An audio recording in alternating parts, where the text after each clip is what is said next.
पवन सुत हनुमान की जय। बोलो भाई सब संतन की जय।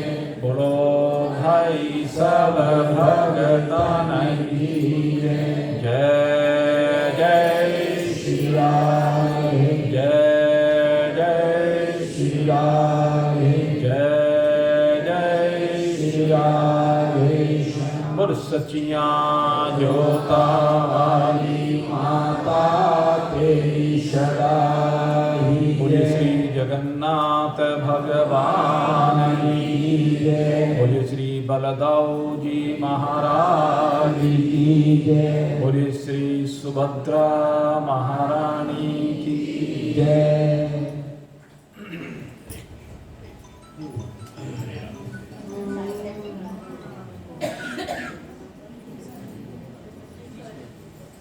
आज भगवान श्री हरि नारायण के इस परम पवित्र दिव्य अलौकिक धाम में अपने जीवन को आनंद से सरोबार करने के लिए भगवान के पावन पवित्र चरण कमलों में कोटिशः नमन करने के उपरांत उनकी महिमा का श्रवण करने के लिए उपस्थित जिज्ञासु वृंद, कल की कथा में आपके सन्मुख मृत्यु से किस प्रकार से छुटकारा हो सकता है, इस विषय में चर्चा प्रारंभ की गई थी। और इस चर्चा को करते हुए आपके सन्मुख एक बात रखी गई कि ये जो श्रीमद् भागवत कथा है, यह मृत्यु से बचाने वाली है। मृत्यु मुखात प्रमुच्यते। ये मृत्यु के मुख में गए हुए को अमृत प्रदान करने वाली है। वेद भगवान कहते हैं असतो मां सद्गमः तमसो मां ज्योतिर्गमः और मृत्योर मां अमृतम गमयः। हम मृत्यु की ओर गमन करने के लिए इस शरीर में विराजमान नहीं हुए हैं।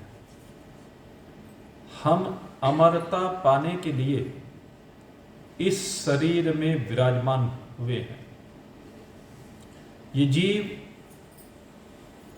जो अनंत कोटि जन्मों से भटक रहा है और भटकते भटकते अब भगवान की कृपा से इस मनुष्य शरीर में आकर विराजमान हुआ है। 4 अरब 32 करोड़ वर्ष की अवधि होती है ब्रह्मा जी के एक दिन की। अब कल्पना करके देखिए कि एक ही दिन में कितने वाहनों को बदला है, कितने शरीरों को बदला है। और जब शरीरों में प्रवेश करते हैं और शरीरों से गमन करते हैं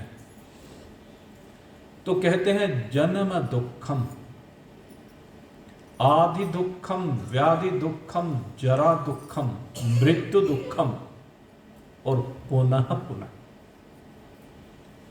सबसे पहले तो जन्म का लेना कितना कष्टप्रद है। फिर कहते हैं आदि और व्याधियां। आदि और व्याधि 3 प्रकार के कष्ट हुआ करते हैं। एक शरीर संबंधी कष्ट होते हैं, एक जो दैविक आपदाओं से प्राप्त होने वाले कष्ट हैं, प्रतिकूलताएं हैं, जैसे भूकंप आ जाए, आंधी तूफान आ जाए, आगजनी हो जाए इत्यादि। एक दूसरे प्राणियों के द्वारा जो कष्ट दिया जाता है, जैसे चोर डाकू आकर के आपके धन का हरण कर ले और ये कब कहाँ मिल जाए कुछ पता नहीं है। रेलगाड़ी में भी मिल गए भाई। ये हमारी एक सत्संगी बहन, और क्या करें, छीन करके ले गया पर्स। तो ये 3 प्रकार के कष्ट हैं जो जीवन में बार बार आते हैं और हमें प्रतिकूलता प्रदान करते हैं। इसके बाद कहा जरा दुखम। जरा माने बुढ़ापा। शरीर में जब बुढ़ापा आता है तो ये आकर के शरीर को असहाय बना देता है। शरीर के जिस जिस अंग में प्रवेश करता चला जाता है उस अंग को शिथिल बना देता है और शिथिल बना करके ये उसकी शक्ति का हरण करता चला जाता है। जीवन कष्टप्रद हो जाता है। और फिर कहते हैं मृत्युर दुखम। यद्यपि मैं आपको बताऊं, मृत्यु कभी भी दुखकारी नहीं होती है, क्योंकि मृत्यु की अवधि, जिसको हम मृत्यु कहते हैं, उसकी अवधि इतनी कम होती है कि वो इतनी कम अवधि में तो कष्ट का अनुभव ही नहीं होता है। कितनी है मृत्यु की अवधि? आप हर समय श्वास प्रश्वास की क्रिया कर रहे हैं और श्वास प्रश्वास की जो क्रिया है, श्वास यानी प्राण वायु को वातावरण से खींच करके शरीरस्थ स्थान देना, जिससे शरीर ऊर्जावान होता है, शक्तिवान होता है, और फिर अंदर से जो वेस्टेज है प्रश्वास के द्वारा उसको बाहर कर देना। वो गंदगी जब बाहर निकलती है, इसको विज्ञान की भाषा में कार्बन डाइऑक्साइड कहते हैं। लेते आप ऑक्सीजन हैं लेकिन छोड़ते आप कार्बन डाइऑक्साइड हैं। ये विषैला पदार्थ है, दूषित पदार्थ है, जो प्रश्वास की क्रिया के द्वारा वातावरण में छोड़ दिया जाता है। लेकिन भगवान ने ऐसी व्यवस्था की है, अगर निरंतर कार्बन डाइऑक्साइड छोड़ते रहेंगे और ऑक्सीजन लेते रहेंगे तो बाहर फिर ऑक्सीजन बचेगी कैसे? लेकिन भगवान ने कार्बन डाइऑक्साइड को फिर विभाजित कर दिया है और विभाजित करके कार्बन को अलग कर दिया है और ऑक्सीजन को अलग कर दिया है। वो ऑक्सीजन पुनः शोधित होकर के आप ग्रहण कर लेते हैं और कार्बन, वो जो हमारे जगत में काम आने वाले पदार्थ हैं, जिनको हम वृक्ष आदि कहते हैं, 6 प्रकार की वनस्पति, वो उसका अवशोषण कर लेते हैं, वो उनका भोजन बन जाता है। तो इस प्रकार से सृष्टि का चक्र चलता रहता है। तो ये जो कार्बन डाइऑक्साइड आप निकालते हैं प्रश्वास की क्रिया के माध्यम से, कहते हैं इसी के माध्यम से इस शरीर के अंदर से ये जीव बाहर गमन करता है। जब अंतिम श्वास होती है तो उस अंतिम श्वास की परश्वास, वो परश्वास इस शरीर से 2 चीजों को बाहर निकाल करके लेकर जाती है। एक होता है सूक्ष्म शरीर और एक होता है कारण शरीर। सूक्ष्म शरीर से तात्पर्य है पंच ज्ञानेन्द्रिय, पंच कर्मेंद्रिय, पंच प्राण और अंतःकरण चतुष्ट। ये 19 तत्व इस सूक्ष्म शरीर में होते हैं और इन सूक्ष्म शरीर की क्रियाएं ही इस स्थूल शरीर में हमें दिखाई देती हैं। इस सूक्ष्म शरीर के माध्यम से ही समस्त क्रियाओं का हेतु ये शरीर बनता है और इसका भी कारण होता है। सूक्ष्म शरीर क्रियाएं क्यों कराता है? कहते हैं उसके पीछे कारण होता है कारण शरीर। और ये कारण शरीर प्रकृति भी कहलाता है। ये 3 प्रकार का होता है, सत्व गुण से संयुक्त, रजोगुण से संयुक्त और तमोगुण से संयुक्त। ये 3 प्रकार की प्रकृति वाला कारण शरीर होता है। और जिसकी जैसी जैसी प्रकृति होती है वैसी वैसी प्रकृति के अनुसार यह इस संसार में सूक्ष्म शरीर से स्थूल शरीर से कार्य लेता है। वास्तव में काम लेने वाला यह है। और ये जो कारण शरीर है, इस कारण शरीर के द्वारा कैसे काम लिया जाता है, तो कहते हैं कारण शरीर, इसका शास्त्र की भाषा में नाम है अविद्या। जीव के दृष्टिकोण से इसको अविद्या कहते हैं।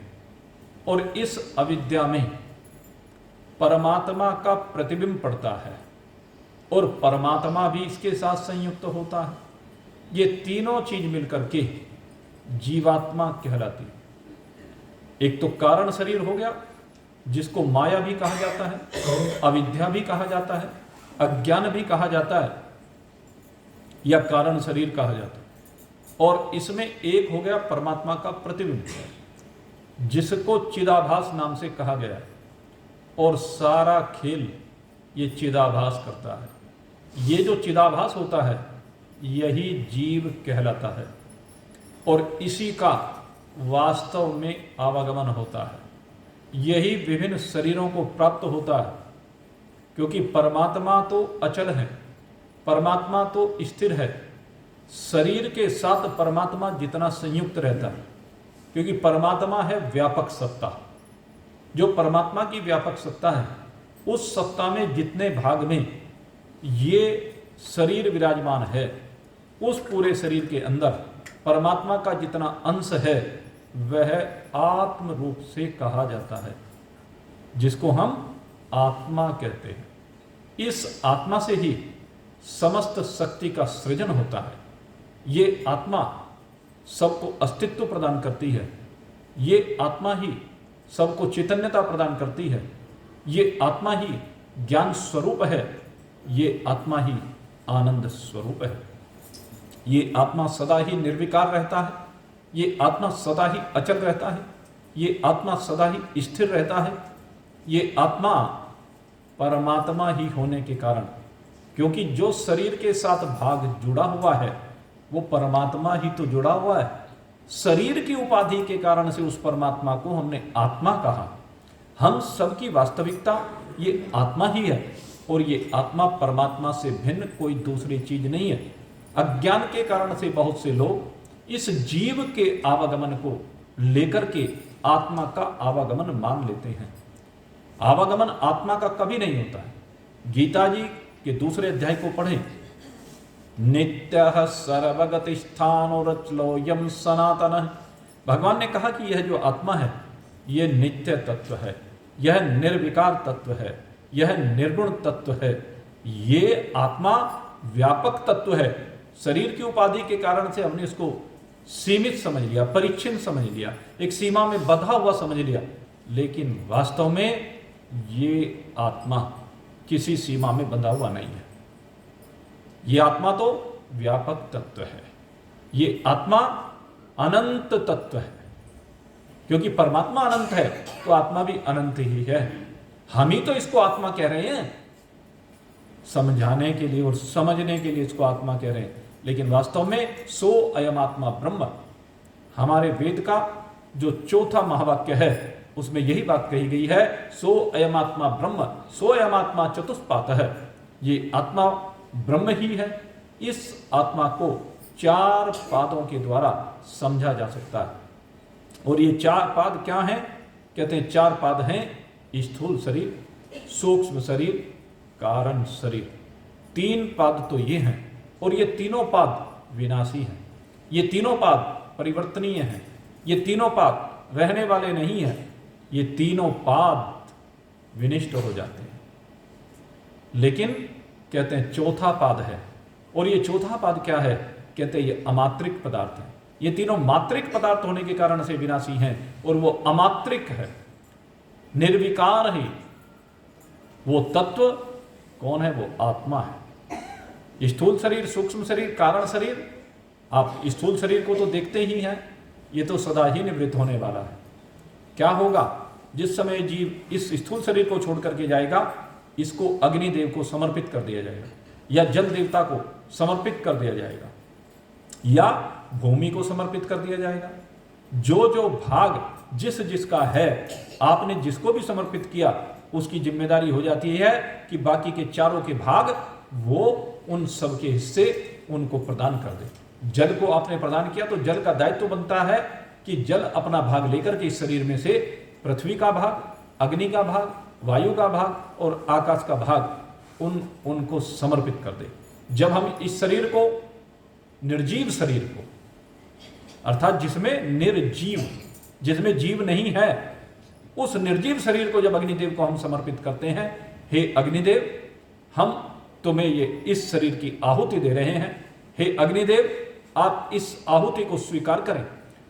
हे अग्निदेव, इस शरीर की आहुति को स्वीकार करके आप इसमें से अपना भाग अपने पास रख लीजिए और बाकी के चारों के भाग, पृथ्वी का भाग पृथ्वी को दे दीजिए, जल का भाग जल को दे दीजिए, वायु का भाग वायु को दे दीजिए और आकाश का भाग आकाश को दे दीजिए। और अग्निदेव उस शरीर को स्वीकार करते हैं, उस आहुति को स्वीकार करते हैं और उस आहुति को स्वीकार करने के बाद बाकी चारों भूतों के भाग उनको प्रदान कर देते हैं। और रही उससे आगे की बात, उससे आगे ये सूक्ष्म शरीर यहां से निकलता है और सूक्ष्म शरीर यहां से निकल करके फिर आगे की यात्रा प्रारंभ करता है। और ये यात्रा अपने अपने कर्मों के अनुसार और साथ में कर्मों के साथ साथ अंत काल की वासना के अनुसार आगे जीव की गति होती है। जीव जैसे जैसे कर्म यहां पर करता है और अंत काल में जैसे जैसे भाव होते हैं, उनके अनुसार ये यहां से आगे के शरीरों की ओर बढ़ता है, आगे के शरीरों को प्राप्त करता है, आगे के शरीरों में जाता है और वहां पर पुनः अपनी यात्रा पर प्रारंभ कर देता है। और इसके साथ में कारण शरीर सदा बना रहता है, क्योंकि कारण शरीर के कारण ही ये जीवता है, कारण शरीर के कारण ही ये आवागमन है, कारण शरीर के बगैर कुछ भी नहीं है। तो दोनों चीज यहां से जाती हैं। इस प्रक्रिया को भी मैं पूरी किसी दिन स्पष्ट करूंगा। तो इस प्रकार से यहां से शरीरों का निकलना होता। मैं आपको बात कर रहा था मृत्यु क्या है। हमने जब ये परश्वास की क्रिया होती है तो परश्वास की क्रिया में ये कारण शरीर और ये सूक्ष्म शरीर दोनों निकल जाते हैं। और इनके निकलने में कितना समय लगता है? एक श्वास छोड़ने में कितना समय लगा? जितना समय श्वास को छोड़ने में लगा उतना समय लगता है। तो इतने समय में किसी जीव को कष्ट होता है कि एक श्वास छोड़ने में कितना कष्ट हो सकता है? तो मेरे मित्रों, कष्ट मृत्यु में नहीं है, बल्कि किसमें है? कहते हैं मृत्यु से पहले का जो समय है, मृत्यु से पहले का जो समय आपने अपने कर्मों से निर्धारित किया, वह सुखद भी हो सकता है और दुखद भी हो सकता है। उसमें दोनों परिस्थितियां, जैसे जैसे कर्म हुए हैं उसी के अनुसार ये अंत काल से पूर्व का जो समय है उसकी संरचना भगवान हमारे कर्मों के अनुसार करते हैं। इसलिए कोई जीव चलते चलते हमने देखा कि एक हमारे संबंधी भाई लगते थे हमारे, वो बाजार में गए और बाजार में जाने पर वो माल जाया करता था बाजार में दुकानदारों के पास और पेमेंट ले रहे थे। पेमेंट लेते लेते वहीं भगवान के लोक में चले गए। ऐसी मृत्यु कहते हैं भाई किसी किसी बिरले को मिलती है। और एक घटना तो ऐसी हुई, हमारे बहनोई के बड़े भाई, उनके पास दुकान पर कोई सामान लेने के लिए आया, उन्होंने सामान दिया और सामान दे करके वो पैसे लेने लगे। उसने 2000 का नोट दिया निकाल करके, और वो 2000 का नोट निकाल करके जैसे दिया, नोट का एक हिस्सा देने वाले के हाथ में था और एक हिस्सा हमारे बहनोई के बड़े भाई के हाथ में था। और वहीं हमारे बहनोई के भाई वो भगवान को प्राप्त हो गए। तो ऐसी भी मृत्यु होती है। अब मैं इसलिए बता रहा हूं, ये घटना क्या, ये केवल इतनी सी अवधि है जितनी श्वास निकलने की अवधि। और ऐसा आप बहुत बार देखते हैं घर में पता ही नहीं चलता, लेटे लेटे बैठे बैठे काम करते करते चलते चलते। अब इस जीव का कोई भरोसा नहीं है। जैसे ही जो चाबी भरी हुई है खिलौना है, जैसे आप बच्चों के लिए घर में खिलौना लेकर आते हैं, उसमें चाबी भरते हैं, और चाबी भरने के बाद आपको यह मालूम नहीं है कि चाबी भरने के बाद खिलौना कितनी दूर तक चलेगा। किसी को मालूम होता है क्या? अंदाजा होता है। लेकिन उसकी यात्रा कहां तक होगी जितनी उसमें चाबी भरी गई है कहा जाता है। तो जितनी चाबी भर की वो कहां पर किस क्षण रुक जाए कोई भरोसा नहीं है। ठीक इसी प्रकार से इस शरीर में जो चाबी भरी गई है, जितना जीवन दिया गया है, जितनी अवधि के लिए दिया गया है, वो हमें मालूम नहीं है, लेकिन वो परमात्मा की व्यवस्था है। उनको सब मालूम है। धर्मराज के जो दूत हैं उनको सब मालूम है। वो एक श्वास भी एक्स्ट्रा नहीं लेने देते कि आपको एक श्वास भी एक्स्ट्रा मिल जाए, नहीं मिल सकती। तो ये जो दो घटनाएं मैंने आपको बताई है, ये सत्य घटना बता रहा हूं। और कई बार ऐसा होता है कि व्यक्ति बेड पर पड़ा रहता है, कोमा में पहुंच जाता है, और कोमा में पहुंचने के बाद पड़ा है, उसका जीवन तो नरक बना ही है, उसको भले ही एहसास ना हो, लेकिन दूसरों का जीवन सबसे ज्यादा नरक बन जाता है जो उसकी सेवा में रहते हैं। अब वो करे भी तो करे क्या? अब बहुत से लोग कहते हैं कि इसकी वजह से तो हम दुखी हो गए, इसकी वजह से तो हम परेशान हो गए, इसने तो ये क्या मरेगा, हमें मार दिया। ये गलत सिद्धांत है। इस सिद्धांत में मेरे मित्रों परिवर्तन करने की आवश्यकता है। वो किसी को नहीं मार रहा है, वो किसी को दुखी नहीं कर रहा है, उसे तो अभी कोई एहसास ही नहीं है, उसके मन में आपको दुखी करने की भावना नहीं है। ये तो आपके कर्मों का फल है। ये जो हमारे कर्म होते हैं ना, उन कर्मों का फल होता है कि अब हमें वो गंदगियां साफ करनी पड़ रही है, हमें उस नरक में जीना पड़ रहा है। काहू न काहू को सुख दुख कर दाता, निज कृत कर्म भोग सब भ्राता। कोई किसी को कष्ट देने वाला नहीं है, कोई किसी को दुख देता नहीं है। ये सब कुछ हमारे कर्मों का भोग है। काहू न काहू को सुख दुख कर दाता। सब अपने अपने कर्मों के अनुसार सुख और दुख को प्राप्त करते हैं। इसलिए मेरे मित्रों, ये जो मृत्यु है, इससे पहले की जो अवधि है, ये हम कष्टकारी बनाना चाहते हैं या सुखद बनाना चाहते हैं, यहाँ से हंसते हंसते जाना चाहते हैं या रोते हुए जाना चाहते हैं, ये हमारे कर्मों के ऊपर निर्भर करता है। इसलिए आवश्यक है कि हम अपने कर्मों को सुधारें, जिससे ये जो मृत्यु का समय आए हमें पता भी ना चले कि मृत्यु आएगी, पता भी ना चले, क्योंकि भरोसा तो कुछ है नहीं। क्या भरोसा कीजिए इस जिंदगी का, क्या भरोसा कीजिए इस जिंदगी का, साथ देती नहीं कभी किसी का। इसने आज तक कभी किसी का साथ दिया नहीं। अरे आपका ही नहीं दिया, दूसरे की हम क्या बात करें। मैं भी आपको बता रहा था, आपका साथ दिया 4 अरब 32 करोड़ वर्ष में कितने शरीर आपने धारण किए होंगे, चिंतन करके देखें। अरबों शरीर धारण कर लिए, और फिर अरबों तो ये हो गए, फिर मंथ, फिर वर्ष है।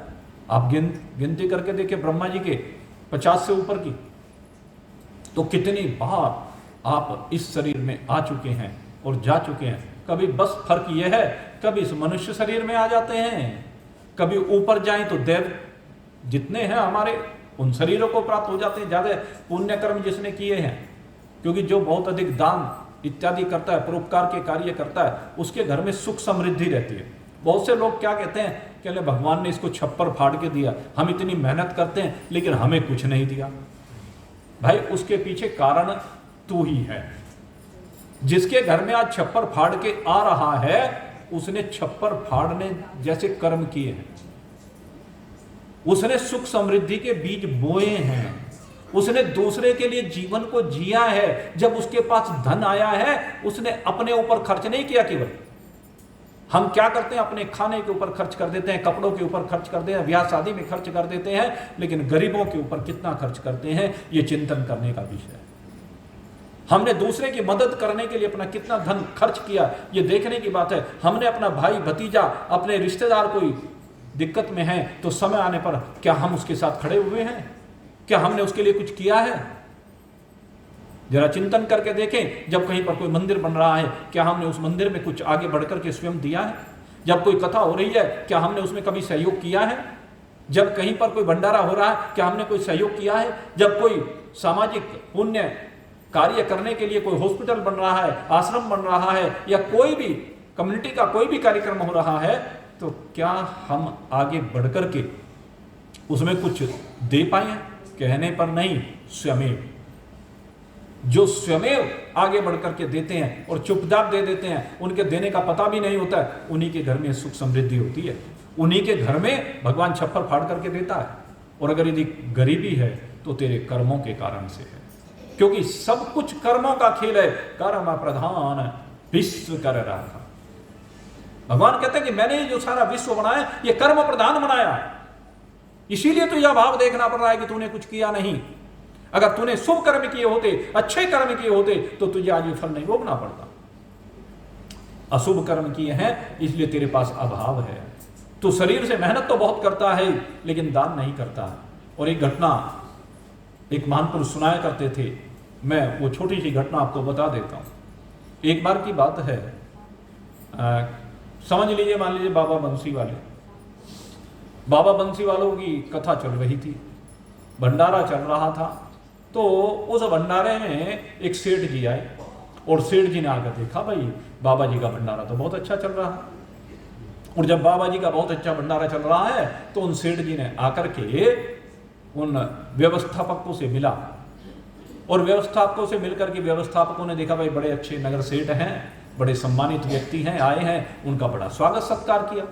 और स्वागत सत्कार करने के बाद उन्होंने वहाँ उनके अच्छे कार्य को देख करके उन्होंने 10 लाख रुपए निकाले और 10 लाख रुपए निकाल करके बाबा जी को दे दिए कि इनको भंडारे के काम में लगा दीजिए। उधर संयोग की बात है कि उसी भंडारे में उस दिन थोड़ी सी बरसात हुई थी। एक बेचारा गांव से एक रिक्शा वाला आया करता था, रिक्शा चलाया करता था शहर में आकर के। तो जो रिक्शा वाला था उस दिन बेचारे की कोई मजदूरी लगी नहीं, उसने सोचा कि बाबा का भंडारा चल रहा है, चलो मैं भी भाई वहां जाकर के प्रसाद पाऊं। तो वहां प्रसाद पाने के लिए वो आया, और प्रसाद पाने के लिए जब आया उसने देखा, अरे वाह कितने प्रेम के साथ सबको भोजन कराया जा रहा है, कैसे सब में भगवान को देख करके, नर में नारायण को देख करके किस प्रकार से यहाँ पर प्रसाद की व्यवस्था की गई है। तो ये वो चिंतन कर रहा था। अब वो चिंतन करते करते उसने भी देखा कि उसी के सामने वो नगर सेठ आया, और नगर सेठ ने आकर के जो वहां पर 10 लाख रुपए का दान दिया, उसने देखा भाई तो देखो भंडारा तो ऐसे ऐसे सेठों से चलता है, 10 लाख रुपए दे रहा है। लेकिन उस रिक्शा वाले के मन में एक भाव आया कि क्यों ना मैं भी इसमें कुछ सहयोग करूं। हे भगवान, काश तो मुझे भी ऐसा बना देता कि मैं भी इसमें कुछ कर पाता। अब उसके मन में जब ये भाव आ गया तो उसने अपनी जेब में देखा बेचारे ने, तो पहले दिन के बचा हुआ 2 रुपया पड़ा हुआ था, एक 2 रुपये का सिक्का पड़ा हुआ था जेब में। वो जो पहले दिन का बेचारे का बच गया खर्च करने के बाद। अब वो 2 रुपये का सिक्का उसने देखा, जेब में हाथ दिया, फिर निकाला, देखा, फिर जेब में रख दिया। फिर सोचा कि कुछ तो देना चाहिए, लेकिन 2 रुपये तेरे कहां किस गिनती में आएंगे? 2 रुपये को कौन देखेगा? 2 रुपये से होगा क्या? मन में ये बात आई कि इतने बड़े भंडारे में 2 रुपये से होगा क्या? वो सोचता रहा, कई बार कसमकस में फंसा रहा। फिर आखिर मन ने निर्णय करना प्रारंभ किया, क्योंकि हमारा जो मन होता है ना, पहले ये मन संकल्प के साथ विकल्प होता है। संकल्प तो एक बना कि कर्म शुभ है, कर्म अच्छा है, भंडारा अच्छा कार्य हो रहा है, शुभ संकल्प बना। इसलिए हमारे शास्त्र में बार बार कहा कि तेरे मन में शुभ संकल्प उत्पन्न होने चाहिए। तन्मय मनः शुभ संकल्पमस्तु, तन्मय मनः शिव संकल्पमस्तु, तन्मय मनः सत्य संकल्पमस्तु। ये 3 प्रकार की भावना शास्त्र में कही गई। तो उसके मन में शुभ संकल्प तो बना, लेकिन ये जो शुभ संकल्प बना वो कसमकस में फंस गया। हमारे हम इस कसमकस में तो फंसे रहते हैं सारी जिंदगी। करूं ना करूं, करूं ना करूं, कर दिया तो खाऊंगा क्या, दे दिया तो खाऊंगा क्या, बार बार ये भाव बना रहता है। लेकिन अगर इस भाव को बदल दिया जाए, इस भाव को परिवर्तित कर दिया जाए, रिक्शा वाले ने इस भाव को परिवर्तित कर दिया। कहले कोई बात नहीं, आज मजदूरी नहीं लगी, नहीं से मैंने भोजन यहां कर ही लिया है, कोई बात नहीं, आज अगर बच्चों को भोजन नहीं मिलेगा, नहीं से। उसने आज सोचा, क्योंकि बेचारा रोज कमाता था, फिर शाम को आटा दाल चावल लेकर के घर में जाता था। और आज बरसात हो रही थी तो इसलिए मजदूरी लगी नहीं। लेकिन आज उसके उस शुभ संकल्प ने विजय प्राप्त कर लिया, शुभ संकल्पों के ऊपर, परिवार के ऊपर, ममत्व के ऊपर, मम के ऊपर। कहले कोई बात नहीं, आज भूखी सो जाएंगे, अगर मजदूरी नहीं मिलेगी भूखा सो जाएंगे। वो 2 रुपया जो लिया हुआ था उसने निकाल ही लिया और निकाल करके एक निश्चय पर पहुंचा कि मुझे ये 2 रुपये का दान करना है। और वो 2 रुपये का दान करने के लिए अब उस जहां पर वो मंच लगा हुआ था, जहां पर बाबा जी बैठे हुए थे, या ये कह लीजिए उस ओर बढ़ा, और उस ओर बढ़ करके अब वो सोचने लगा तेरे 2 रुपये को कौन कुछ पूछेगा, कौन रसीद काटेगा, 2 रुपये की रसीद थोड़े ना कटेगी।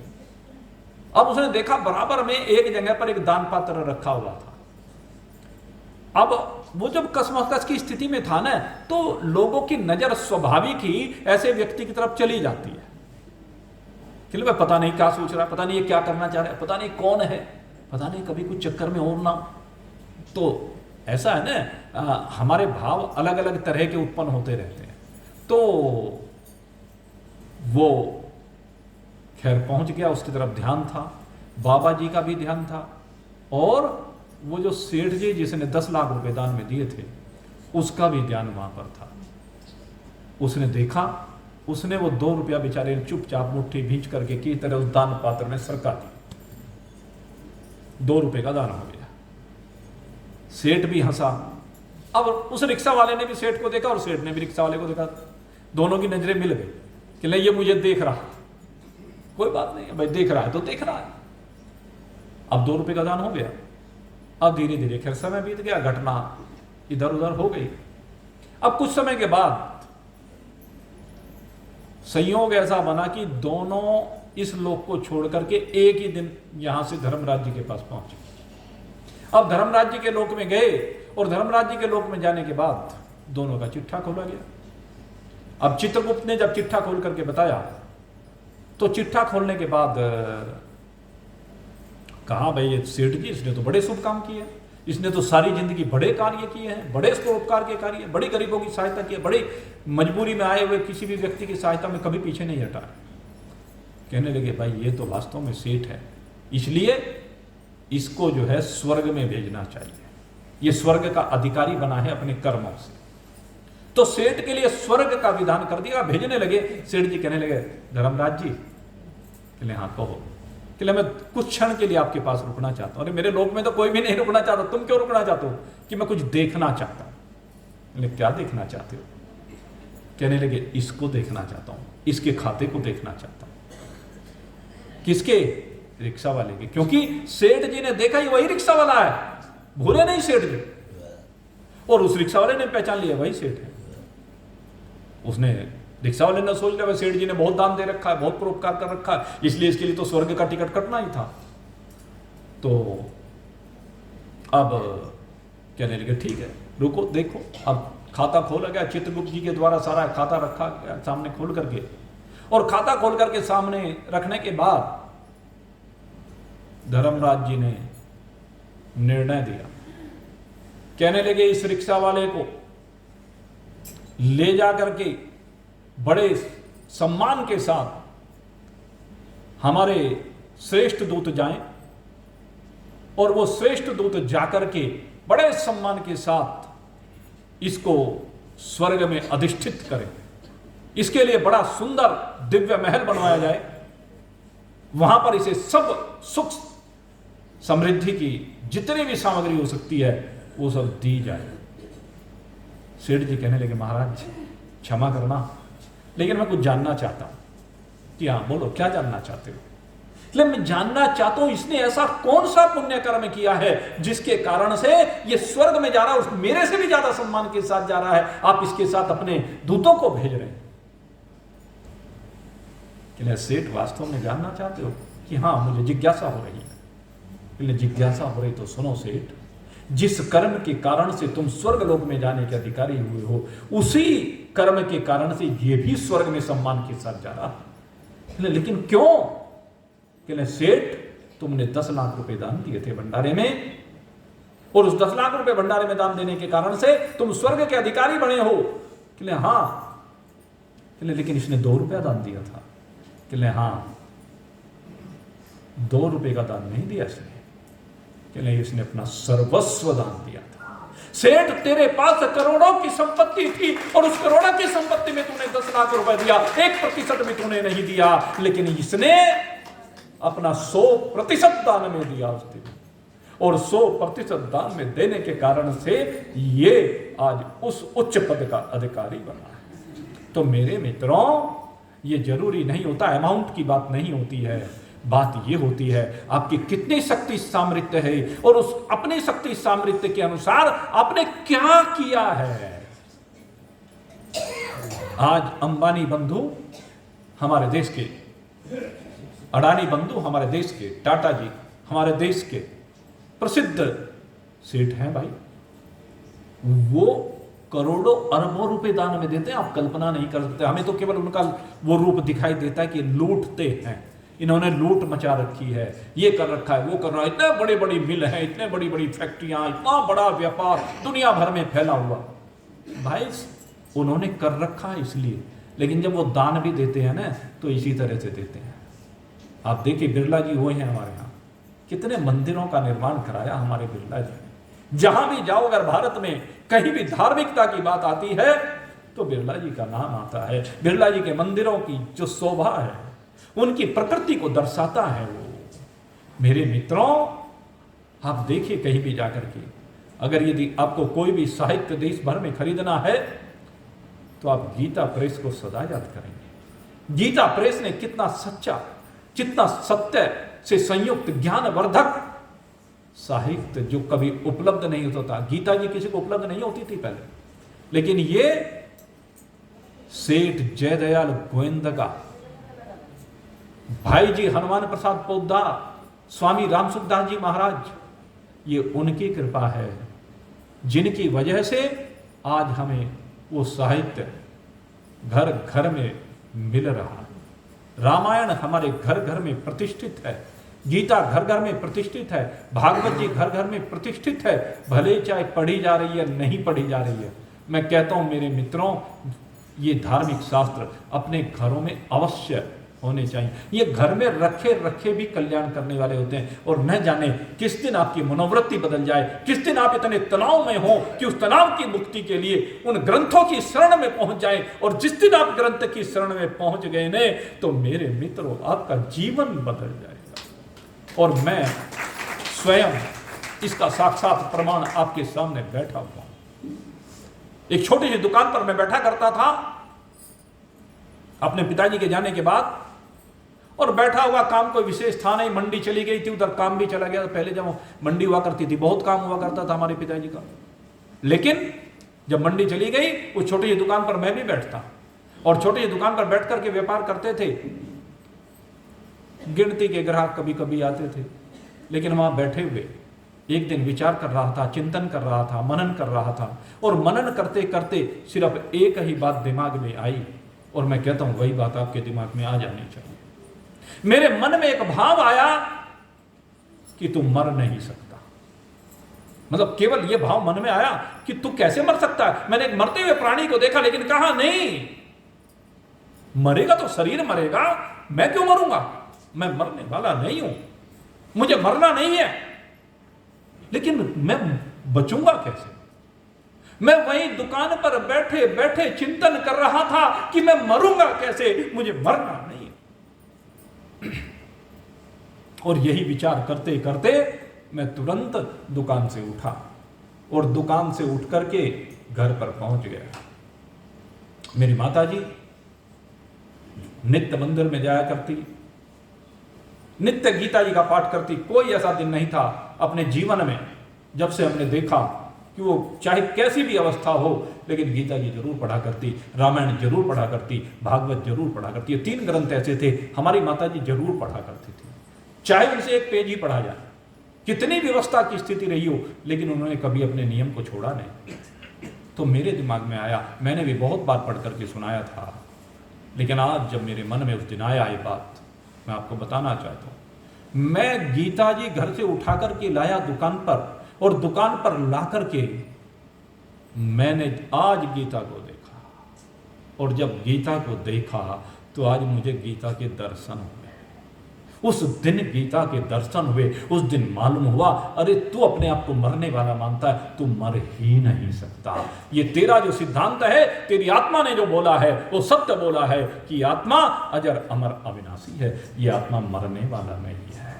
तो मेरे मित्रों, ये सारा का सारा खेल हमें समझने की आवश्यकता है, और समझने के लिए दो ही चीज हैं, एक संत हैं, एक ग्रंथ है।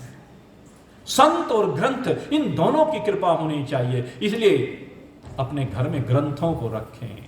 आपका कौन सा बच्चा किस दिन बहुत परेशान हो और वो किस दिन गीता जी को उठा करके देखने लगे, और जब देखने लगे तो उसे गीता दिखाई दे जाएगी, और जब गीता दिखाई देगी तो गीता में मेरे भगवान दिखाई देंगे, और उस भगवान के प्रति जब आपकी आसक्ति बनेगी तो आप भगवान के साथ एक रूप होकर के अमरता को प्राप्त हो जाएंगे। यही है मेरे मित्रों सिद्धांत की बात।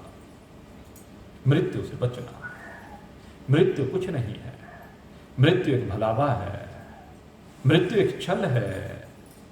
आपकी मृत्यु कभी नहीं हो सकती, लेकिन अज्ञानी की मृत्यु होती है। जिसको ज्ञान नहीं है उसकी मृत्यु होती है, वो एक लोक से दूसरे लोक में गमन करता रहता है।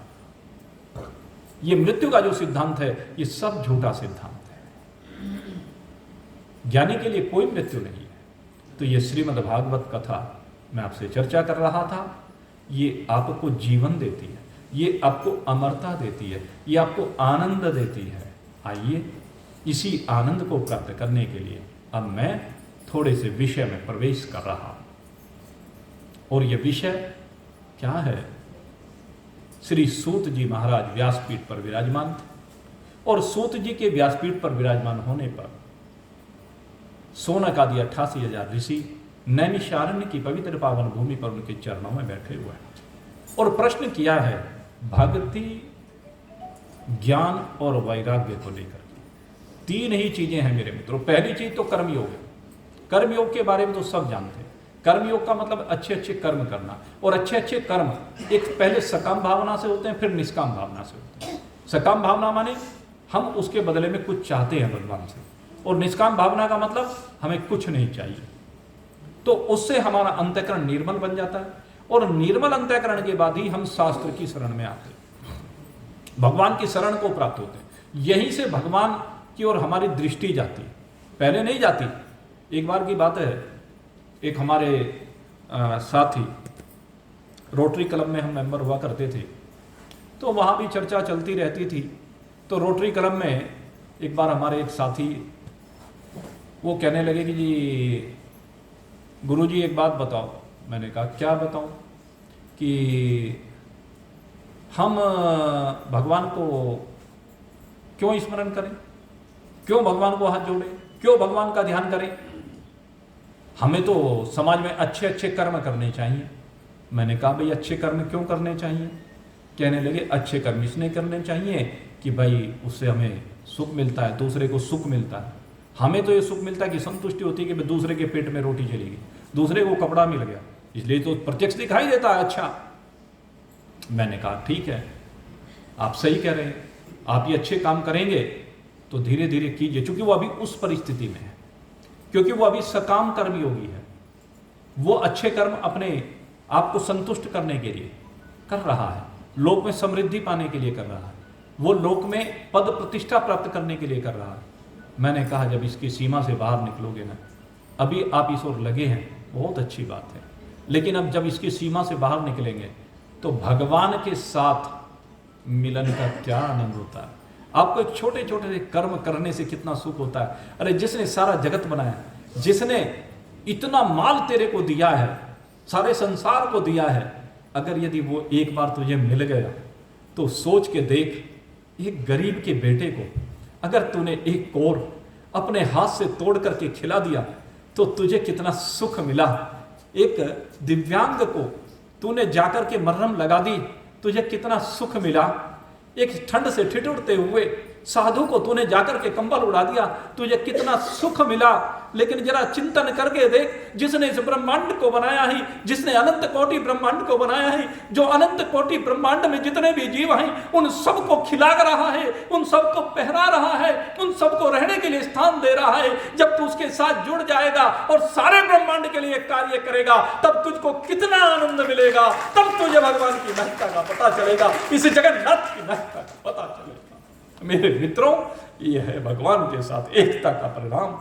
जिस आनंद को तू एक छोटे से पानी के गड्ढे में पाना चाहता है, ये ठीक है, पानी तो एक गड्ढे में भी होगा तो वो आनंद देगा, सुख देगा, लेकिन पानी जब समंदर में हो जाता है, असीमता को प्राप्त करेगा। तेरा दृष्टिकोण असीम होना चाहिए, अनंत होना चाहिए।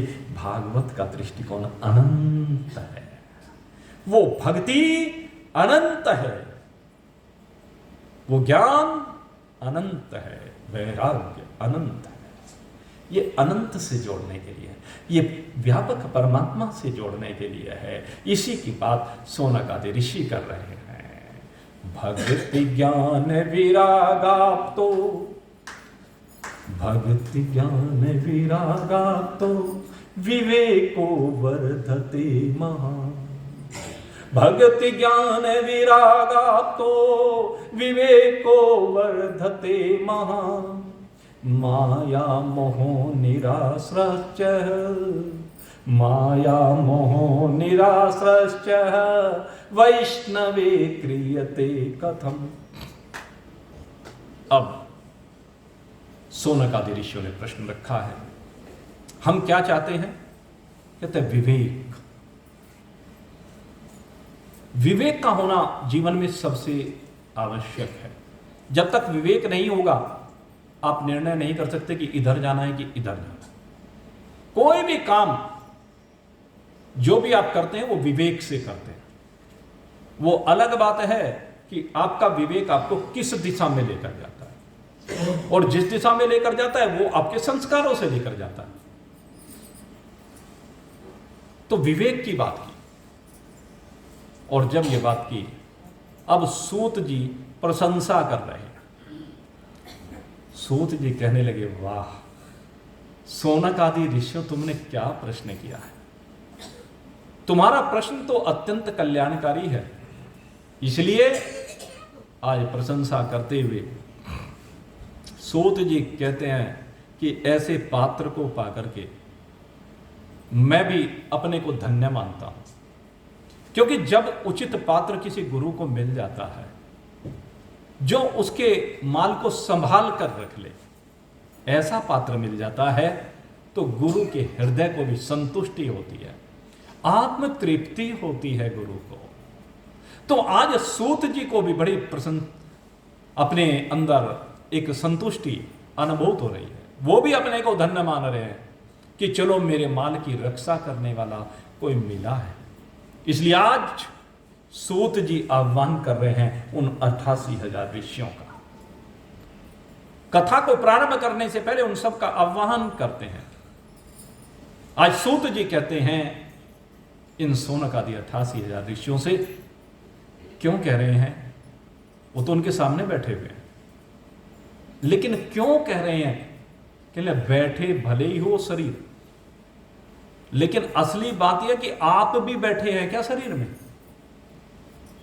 हमारी समस्या यह है कि हम बैठते हैं कि नहीं बैठते। शरीर तो कहीं बैठा रहे, क्या फर्क पड़ता है?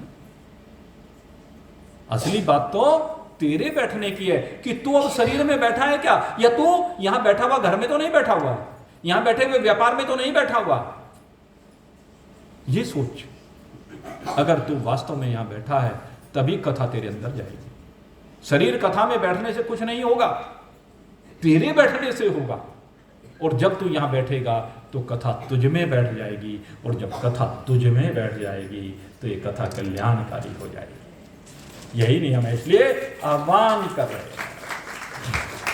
सूत जी, सब ऋषियों से आह्वान कर रहे हैं, सब आ जाओ मेरे साथियों, मैं संदेश सुनाऊंगा। सब आ जाओ मेरे साथियों मैं संदेश सुनाऊंगा। छिपा हुआ धन कहाँ गड़ा है, छिपा हुआ धन कहाँ गड़ा है, ठीक ठीक बतलाऊंगा। छिपा हुआ धन कहाँ गड़ा है, ठीक ठीक बतलाऊंगा। सब आ जाओ मेरे साथियों मैं संदेश सुनाऊंगा। छिपा हुआ धन कहाँ गड़ा है, ठीक ठीक बतलाऊंगा, ठीक ठीक बतलाऊंगा। कहाँ है छिपा हुआ धन, ये बताना चाहते हैं। भक्ति वैराग्य और ज्ञान रूपी धन कहाँ छिपा हुआ है ये बताएंगे।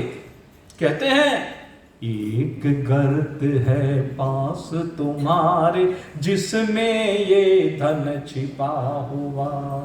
एक गर्त है पास तुम्हारे जिसमें ये धन छिपा हुआ। उसके ऊपर एक पत्थर है, उसके ऊपर एक पत्थर है, बहुत वजन का धरा हुआ। कहां छिपा हुआ है? कहते गड्ढा है। कौन सा गड्ढा है? शास्त्र कहते हैं हृदय रूपी गुहा। उपनिषदों में इसे गुहा कहा गया है, हृदय रूपी गुहा, यही वो गड्ढा है। कहने लगे जहां पर ये धन छिपा हुआ है। कहने लगे हृदय में हमारे पास ये धन छिपा हुआ है? कि हाँ तुम्हारे पास ही छिपा हुआ है, कहीं दूसरी जगह जाने की आवश्यकता नहीं। लेकिन हमें पता नहीं है। क्यों पता नहीं? कहने लगे ये जीव होता है, ये जीव इस शरीर में विशेष रूप से 3 जगह पर विराजमान होता है। आपको बताएं, ये विज्ञान है, अनुभूत करना इसको, क्योंकि अनुभूति का विषय है। मैं जो आपको बात बता रहा हूं ये सारी अनुभूति के लिए बता रहा हूं। और जब तक अनुभूति नहीं होगी, सुनी सुनाई जब तक रहती है ना, तो जीवन में आनंद नहीं आता। जिस समय हमारी जागृत अवस्था होती है, जागृत अवस्था में जब हम स्थूल संसार में व्यवहाररत होते हैं, तो उस समय पर यह जीव मस्तिष्क में विराजमान होता है। तो पहला रहने का स्थान इसका मस्तिष्क में, और दूसरा रहने का स्थान कहते हैं स्वप्नावस्था आती है, वैचारिक अवस्था आती है, मनन अवस्था आती है। वो जागृत में चाहे शरीर हो उस समय भी आती है। ये नहीं कि जब हम लेट जाते हैं बिस्तर पर तभी स्वप्न दिखाई देते हैं, नहीं। बैठे बैठे जो आपका चिंतन काल है, मनन काल है, स्मरण काल है, बैठे बैठे भी, जागृत अवस्था में भी, तो उसमें भी ये स्वप्न अवस्था बीच में आ जाती है, ये वैचारिक अवस्था। तो उस समय पर ये जीव आप उस समय अनुभूत करके देखना जरा, क्योंकि आपका जब दृष्टा भाव बनेगा ना तब ये समझ में आएगा। दृष्टा इसी को कहते हैं। दृष्टा माने जो देखने वाला। किसको देखने वाला? कहने इस जीवत्व को जो देखे। दृष्टा किसे कहते हैं? जीवत्व को देखने वाला। आप परमात्मा को कभी नहीं देख सकते। परमात्मा माने ये जो निर्गुण निराकार तत्व है उसको कभी देख ही नहीं सकते। कहने लगे फिर आप काहे के लिए मत्था पच्ची करा रही? अरे भाई वो देखने की चीज है ही नहीं। आपको बताएं, देखोगे तो उसको न जो दिखने की वस्तु होगी। आप हवा को देखना चाहें तो देख लेंगे क्या? बताइए। आप शब्द को देखना चाहें तो देख लेंगे क्या? शब्द देखने की चीज है क्या? हवा देखने की चीज है क्या? ऐसे ही परमात्मा देखने की चीज नहीं, अनुभूति का विषय। जैसे वायु की अनुभूति होती है, शब्द की अनुभूति होती है, ऐसे परमात्मा की भी अनुभूति होती है। परमात्मा दिखता नहीं है किसी को। वो हम आत्मदर्शन जो कहते हैं वो समझाने के लिए जिज्ञासु को कहते हैं। तो जिज्ञासु समझ ले, इसलिए कहते हैं देखने की जो वस्तु है वो मैं आपको बता रहा हूं। ये जो विचार काल है इसमें देखना, ये जीव आपका मस्तिष्क से कंठ में आ जाएगा। कभी भी विचार करते हुए जरा अंदर देखो तो आप देखेंगे कि ये जीव यहां कंठ में आ गया। कंठ में हिता नाम की नाड़ी होती है, इसमें आकर के जीव विराजमान हो जाता है। और जब जीव यहां पर आकर विराजमान होता है तभी चिंतन मनन होता है, तभी स्मरण होता है, और तभी लेटने पर आप स्वप्नावस्था में जाकर के अनेकानेक प्रकार के संसार का निर्माण करते हैं। यह स्वप्नावस्था होती है। और तीसरी जो अवस्था है, कहते हैं तीसरी अवस्था कौन सी है? कहने लगे सुसुप्ति की अवस्था।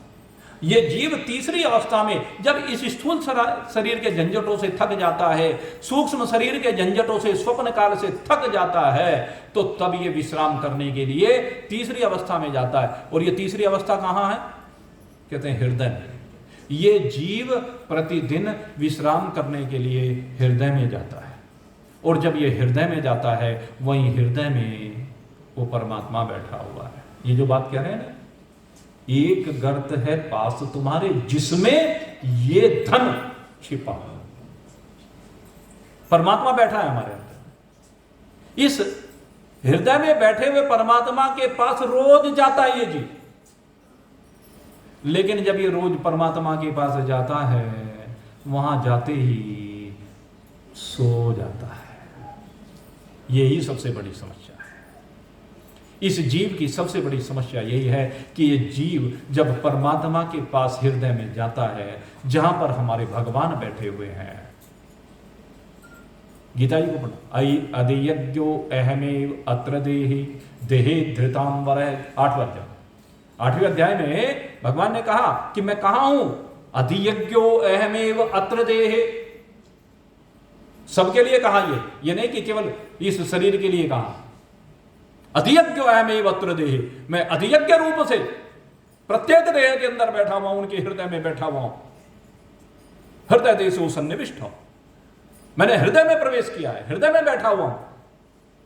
अधिभूतो क्षरो भाव पुरुषश्च अधिदेवतम अधियज्ञो अहमेव अत्र देहि देहे भृताम वरः।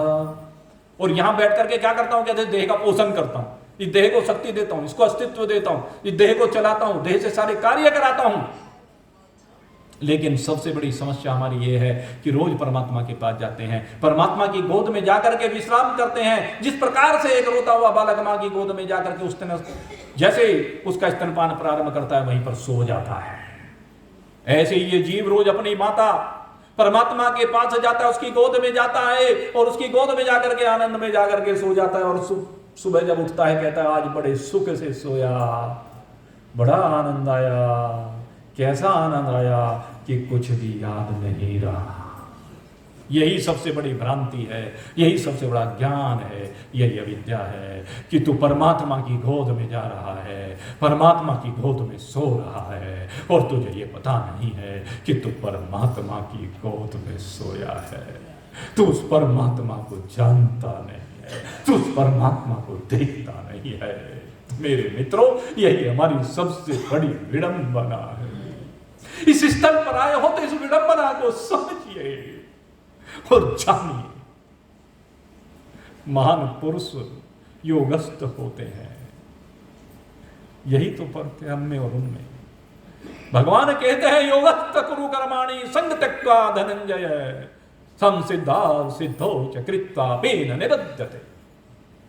भगवान ने कहा है ये योगी की स्थिति है कि तू योग में स्थित हो। योग माने जुड़। योगस्थ का अर्थ क्या है? योग का अर्थ है जुड़। किससे? कहते इस ईश्वर से। कब? कहते जागृत अवस्था में।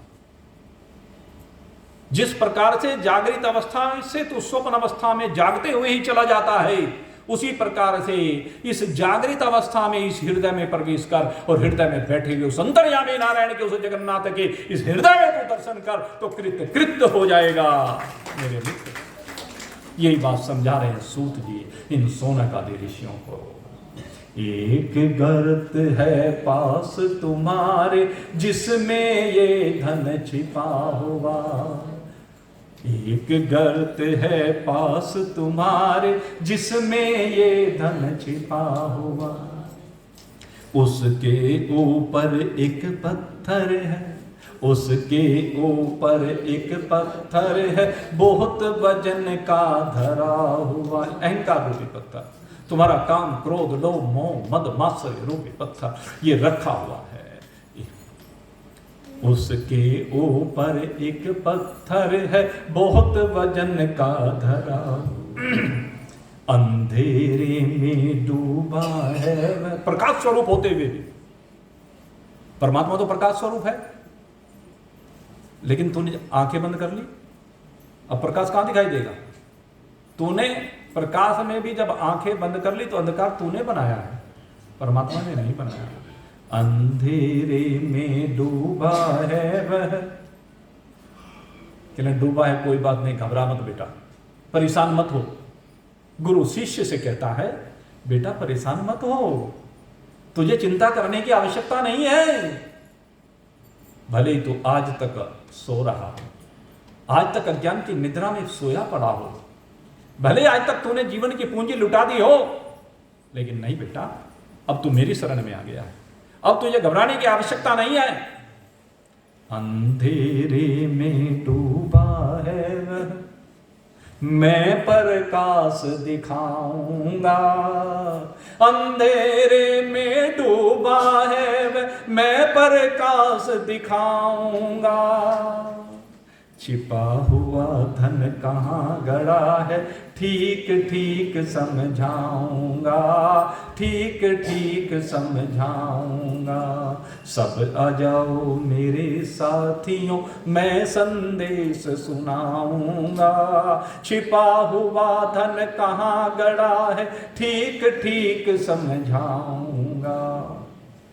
सूर्य जी कहते हैं मैं तुम्हें ठीक ठीक बताऊंगा, यथार्थ स्थिति बताऊंगा, उस यथार्थ स्थिति में कैसे आपका प्रवेश होगा ये समझाऊंगा।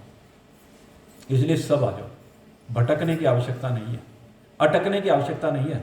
संसार में बहुत प्रकार के प्रलोभन हैं जिनको अनेक बार तुम देख चुके हो और देखने की बार बार लालसा बनी रहती है। ये प्रलोभन है, कहने लगे अब इनमें मत फंसिए, इनकी सीमाओं से बाहर निकलिए। इन सबको देखते हुए कथा के महत्व को समझने की आवश्यकता है। ये कथा मिलने वाली नहीं है। बिल्डिंगें तो देखने को बहुत मिल जाएंगी, समंदर देखने को बहुत मिल जाएगा, वाटिकाएं देखने को बहुत मिल जाएंगी, हिमाचल पर्वत देखने को, वो तो सदा ही विराजमान है। लेकिन भगवान की कथा भगवान के लोक में सुनने को कभी मिलेगी। इसलिए कहते हैं तू आ मेरी शरण में।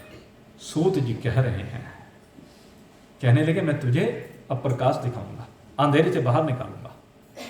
कहने क्योंकि मेरे गुरुदेव ने, भगवान वेद व्यास जी ने मुझे अंधेरे से बाहर, उन्होंने तो निकाला, इसलिए अब मेरा दायित्व बनता है कि जो प्रकाश उन्होंने मेरे जीवन में किया है, जो मुझे प्रकाशकता प्रदान की है, अब उस प्रकाश में मैं अपने शिष्यों को लेकर के आऊं। मुझे बताया गुप्त भेद ये सारा श्रुति के मंत्रों ने, मुझे बताया गुप्त भेद ये सारा श्रुति के मंत्रों ने। ऊपर नाग बड़ा जहरीला बैठा गाया तंत्रों ने, ऊपर नाग बड़ा जहरीला बैठा गाया तंत्रों ने। गरुड़ विद्या मुझको है आती, सांपों ने जकड़ रखा है, सांपों ने जकड़ लिया। नागपाश छोड़ दिया मेघनाथ ने, छोड़ा था ना नागपाश, और नागपाश में भगवान तक को जकड़ लिया। भगवान भी नागपाश में बंधे हुए लौकिक लोगों को दिखाई देने लगे। दोनों भाई बंधे पड़े हैं और श्री हनुमंतलाल जी वैकुंठ चले जाते, और वैकुंठ से समझा बुझा करके गरुड़ जी को लेकर आते हैं। कहने लगे क्या हनुमान जी तुम्हारा दिमाग खराब हो गया? नागपाश जो शेष सैया पर शयन करने वाले हैं, नागपाश में वो बंधेंगे क्या? हनुमान जी ने समझाया कि इस समय लौकिक लीला है, भगवान लौकिक लीला कर रहे हैं, और जब भगवान लौकिक लीला करते हैं उसमें आज तुम्हें भी पार्टिसिपेट करने का अवसर मिला है। उस लौकिक लीला में भगवान तुम्हें शामिल करके आज तुम्हें यश दे रहे हैं, ले चलो मेरे साथ। गरुड़ जी को समझा बुझा करके लेकर के आए, तो उन गरुड़ जी ने आकर के भगवान को नागपाश से बाहर निकाल दिया, माया के चक्र से बाहर निकाल दिया। ठीक इसी प्रकार से सूत जी कहते हैं, हे सोनक आदि ऋषियों, जहरीले नागों ने सबको जकड़ा हुआ है। जो जीवन में जहर घोल रहे हैं, कभी शब्द आकर के जहर घोलता है, कभी स्पर्श आकर के जहर घोलता है, कभी रूप आकर के लुभाता है, कभी रस आकर के तुझे पतन की गहरी खाई में गिराता है, कभी गंध आकर के तुझे उड़ा करके ले जाती है। ये जहरीले नाग हैं। कहते हैं इन नागों से कैसे बचना है? कहते हैं मैं बताता हूं। मेरे पास वो गरुड़ विद्या है जो इस विष को अमृत बना दे, जो तुझे इस विष से बाहर निकाल दे। भगवान शंकर से मैंने उस विद्या को सीखा है, भगवान नारायण से मैंने उस विद्या को सीखा है। इसलिए कह रहे हैं गरुड़ विद्या मुझको है आती, गरुड़ विद्या मुझको है आती, मनिधर दूर भगाऊंगा। गरुड़ विद्या मुझको है आती, मनिधर दूर भगाऊंगा। सब आ जाओ मेरे साथियों, मैं संदेश सुनाऊंगा। सब आ जाओ मेरे साथियों, मैं संदेश सुनाऊंगा। छिपा हुआ धन कहाँ गड़ा है, ठीक ठीक बतलाऊंगा, ठीक ठीक बतलाऊंगा। एक बार धन हाथ लगा जो, ये धन अगर यदि एक बार तुम्हारे हाथ लगे, कौन सा धन?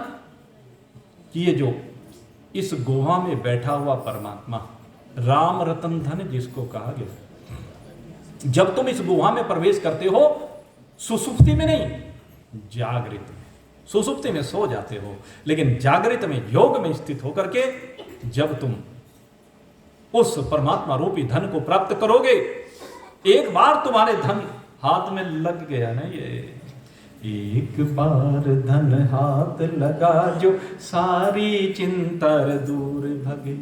एक बार धन हाथ लगे जो सारी चिंता दूर भगे। भाग्यवान है वही लोग जो, भाग्यवान है वही लोग जो धन पाने पुरुषार्थ करें। भाग्यवान है वही लोग जो धन पाने पुरुषार्थ करें। मेहनत तुमको करनी होगी, मेहनत तुमको करनी होगी, मैं उपाय बतलाऊंगा। छिपा हुआ धन कहाँ गड़ा है, ठीक ठीक समझाऊंगा, ठीक ठीक समझाऊंगा। सब आ जाओ मेरे साथियों, मैं संदेश सुनाऊंगा।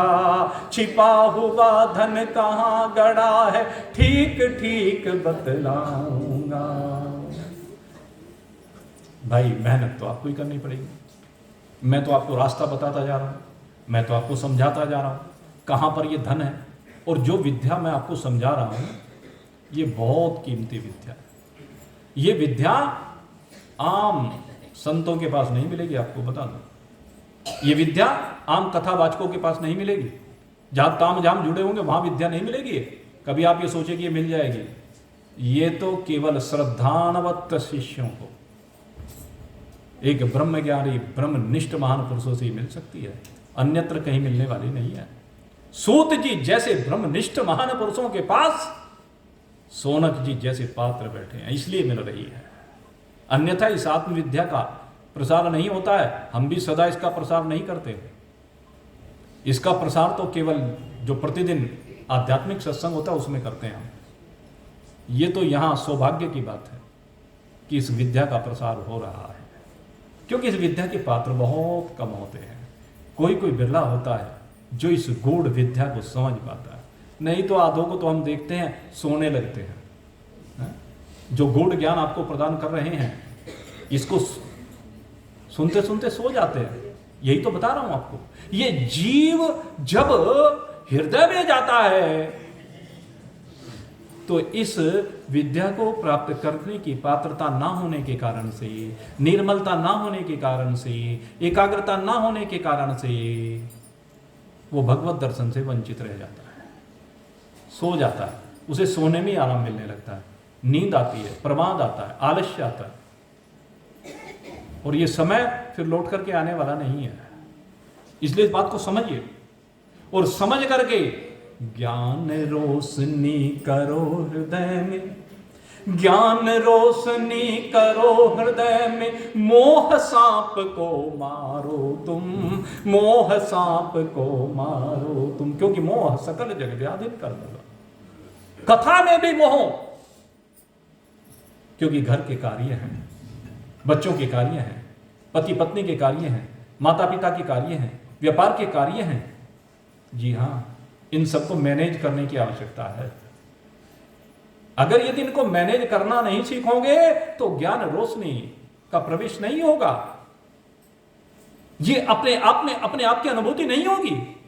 अपने आप में अपने आप की अनुभूति करने के लिए इससे बाहर निकलना पड़ेगा।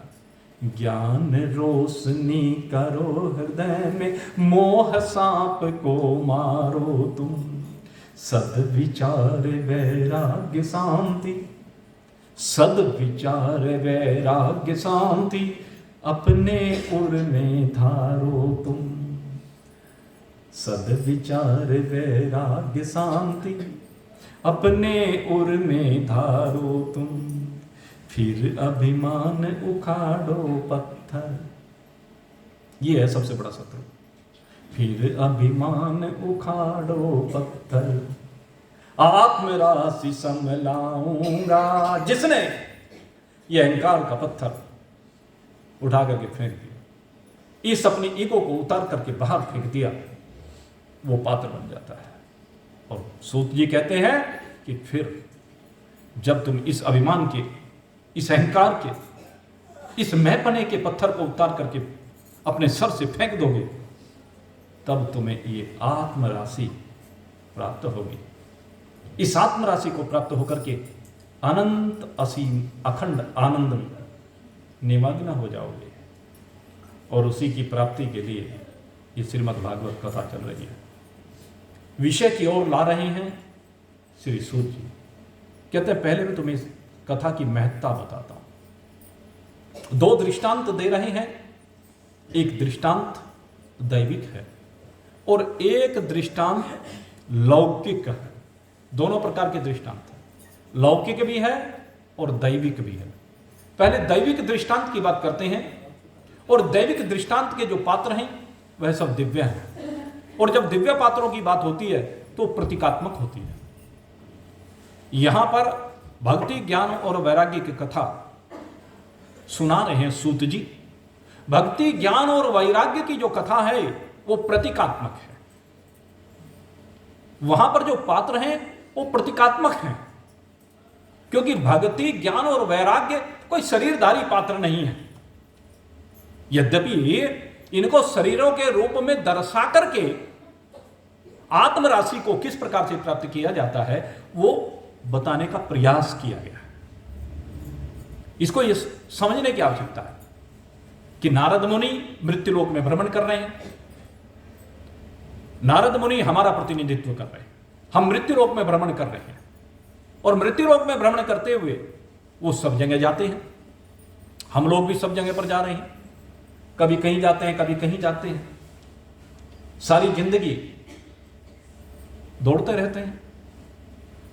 नारद जी भी दौड़े, द्रविड़ देश में गए। द्रविड़ माने अपना जो साउथ इंडिया का जितना क्षेत्र है वो द्रविड़ देश उधर का, जिसमें आप कह लीजिए ये तमिलनाडु है हमारा, उधर केरला है, उधर आंध्र प्रदेश है, कर्नाटका है, थोड़ा सा ऊपर आ गए वहां से। तो वहां से ऊपर आते आते फिर महाराष्ट्र है, महाराष्ट्र महानतम। तो ऐसे आगे बढ़ते चले जाते हैं। फिर हमारा ये क्षेत्र आ जाता है, उड़ीसा है, इससे लगता हुआ फिर छत्तीसगढ़ है, उधर एमपी है, उधर राजस्थान है। फिर और ऊपर जाते हैं तो ऊपर, नीचे से ऊपर की ओर बढ़ रहे हैं।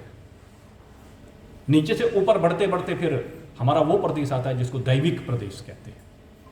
और ये दैविक प्रदेश हमारा उत्तर के जो प्रदेश है ये दैविक प्रदेश है, ये देवभूमियां हैं। देवभूमियां क्योंकि वहां पर सदैव दैविक कार्य हुआ करते थे। आज तो वो स्थिति नहीं रह गई है, लेकिन वो दैविक कार्यों के लिए जाते थे। वहां के व्यक्ति शुद्ध सात्विक प्रकृति के होते।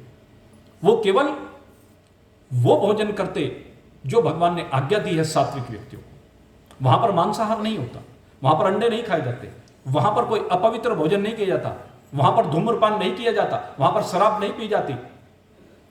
ये वो दैविक प्रदेश है, इसलिए उसको देवभूमि कहते हैं। कि उत्तर की जो भूमि है यहां पर देवता रहा करते थे और इसी कारण से उनको अमृत की प्राप्ति होती थी। वो अमृत की प्राप्ति कहीं भी हो सकती है, ये मत सोचें कि केवल वहीं होती है, लेकिन वो गढ़ रहा है। लेकिन भगवान ने देखा और भगवान ने देख करके फिर कहा कि नहीं, केवल यही देवताओं, केवल तुम्हारा ही अधिकार इस ज्ञान पर नहीं है। इसलिए भगवान ने भगवान शंकराचार्य को भेज दिया और चारों दिशाओं में प्रचार प्रसार किया भगवान शंकराचार्य ने। और भगवान ने अपने आप को चारों दिशाओं में ले जा करके, वो कहते हैं ना, खूंटा गाड़ दिया चारों दिशाओं में। कहने चिंता मत करो, मैं सब जगह पर व्यापक हूं, सब जगह पर विराजमान हूं। जहां सतोयुग में भगवान बद्रिकाश्रम में विराजमान हुए, वहीं कहने लगे मैं अब त्रेता युग आ गया हूं तो मैं दक्षिण में चाहता हूं। भगवान रामेश्वरम के रूप में वहां पर अधिष्ठित हुए, फिर द्वापर आया तो कहने लगे द्वापर में मैं द्वारिका जाता हूं, और फिर आया कलयुग। तो कलयुग में कहने लगे मैं जाता हूं पुरी में, मैं उस जगह पर जाता हूं अब जो कलयुग का धाम होगा, जिस जगह पर आकर के कलयुग के समस्त पापों का विनाश हो जाएगा, जहां जाकर के भगवान नाम की महिमा का वर्णन किया है। कलयुग केवल नाम आधारा, सुमेर सुमेर नर उतर ही पारा। तो यहां आकर के विराजमान हो गए। तो कथा यहां की यहां हो गई। ये प्रतीकात्मक कथा मैं आपको कह रहा हूं। नारद जी ने विचरण किया सब जगह पर, और विचरण करने के बाद कहीं शांति नहीं मिली। सोचा कि चलो भाई कहीं शांति नहीं मिले तो बीच में चला जाऊं। कहां? चले भगवान की विहार स्थली, क्योंकि ये घटना उस समय की है जिस समय भगवान इस लोक से लीला का स्मरण करके द्वारिका का समुद्र में विलय करके भगवान समस्त लीला का स्मरण करके अपने धाम को विराजमान हुए थे। तो उस समय भगवान तो वहां चले गए और इधर कलयुग आ गया, काला युग आ गया। और इस काले युग में जब प्रवेश किया नारद जी ने, तो देखा सबके अंदर कालिख जम गए, सबके हृदय में कालिख थी, सबके हृदय दूषित हो गए, सब पापों से संयुक्त हो गए।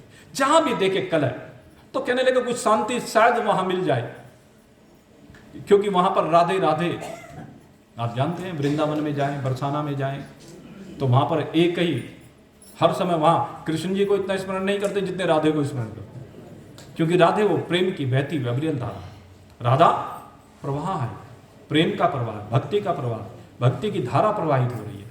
जहां भी जाए राधे राधे राधे राधे राधे, और साथ में क्या, राधे राधे श्याम मिला दे, राधे राधे, अरे राधे राधे राधे राधे राधे राधे राधे राधे राधे राधे राधे राधे राधे राधे, अरे राधे राधे राधे राधे, अरे राधे राधे राधे राधे राधे राधे, अरे राधे राधे राधे राधे राधे राधे राधे राधे राधे राधे राधे राधे राधे राधे राधे राधे राधे राधे राधे। क्या है वहां? प्रार्थना है। वहां जाकर के प्रार्थना की जाती है भगवान की उस शक्ति से, भगवान की शक्ति से प्रार्थना की है कि तो हमें श्याम से मिला दे। हृदय में भक्ति है,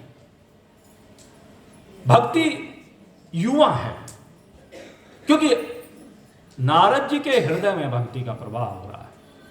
तो वहां पर प्रतीकात्मक रूप से दिखाया कि भक्ति पड़ी हुई है। क्या कर रही है? वो है तो युवती, लेकिन उसके पास में दो अधेड़ पड़े हुए। ये अधेड़ कौन है? उसके बेटे हैं। एक ज्ञान है, एक वैराग्य है। कलयुग के प्रभाव के कारण से ज्ञान और वैराग्य विलुप्त हो गए हैं, या कह लीजिए बेसुध पड़े हुए हैं, अचेत पड़े हुए हैं। नारद जी कहने लगे भक्ति तब तक बांझ है जब तक ज्ञान और वैराग्य रूपी पुत्र उत्पन्न ना हो। भक्ति की महत्ता ही यही है। हम जो भक्ति करते हैं, भक्ति के 9 स्वरूप कहे गए हैं, वो चाहे रामायण में कहे हों, शिव पुराण में कहे हों, भागवत जी में कहे हों, देवी भागवत में कहे हों, क्योंकि हमने सब जगह देखा थोड़ा सा अदल बदल करके, सब वही है। असली बात क्या है, हमें अपने और परमात्मा के बीच में जो गैप है उसको खत्म करना है।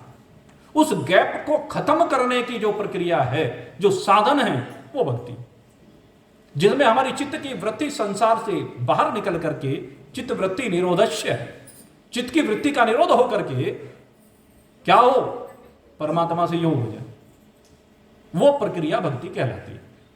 चाहे उसे कीर्तन कहो, चाहे उसे श्रवण कहो, चाहे उसे गायन कहो, चाहे उसे स्मरण कहो, चाहे उसमें दास्य भाव से करो, जिस भी भाव से करें, वो भक्ति। तो नारद के हृदय में भक्ति तो है, लेकिन उसने देखा ज्ञान और वैराग्य दोनों बेसुध पड़े हुए, अचेत पड़े हुए।